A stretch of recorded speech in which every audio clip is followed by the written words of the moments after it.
Strada naman tayo mga Erap. So kita nyo tong headlight lens nya, punong-puno ng sun cracks. So kabilaan yan, puro sun cracks. So i-restore natin yan, buburahin natin yung mga sun cracks na yan. Saka lalagyan natin to ng projector LED.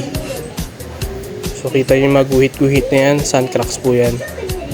So eto nung natapos ko siyang liahin, nung unang grit, yung magaspang na grit, pangalawang grit. So napapansin nyo, palinaw ng palinaw. Hanggang sa ganito na siya kalinaw. Ito na yung last na grit. So yan yung huling grit bago natin i-polish or i-vapor polish. So para magawa yun, open muna natin tong headlight nya. Tapos salpak natin yung S35 by LED projector natin. So nasa 60 watts ito. So aligned na rin.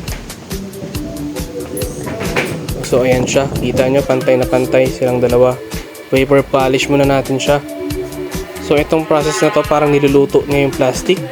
Tapos yung protection umaabot ng hanggang 1 year or more, depende po sa parking ng inyong sasakyan. So naglagay na rin tayo ng OEM na sealant dyan, yung reusable na sealant, OEM sealant kagaya ng nakalagay dyan.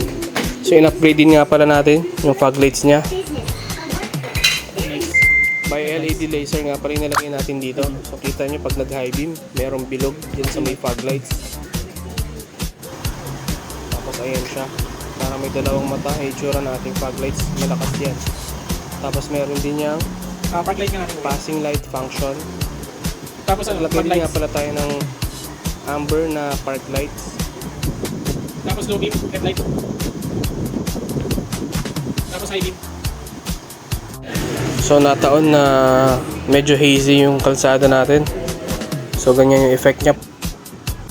So yung ano naman, park lights nga. Tapos headlight. Tapos ganito yung tsura niya pagdating sa kalsada. So pansin nyo, napakalakas talaga ng laser high beam ng kanyang fog lights. So thank you guys for watching.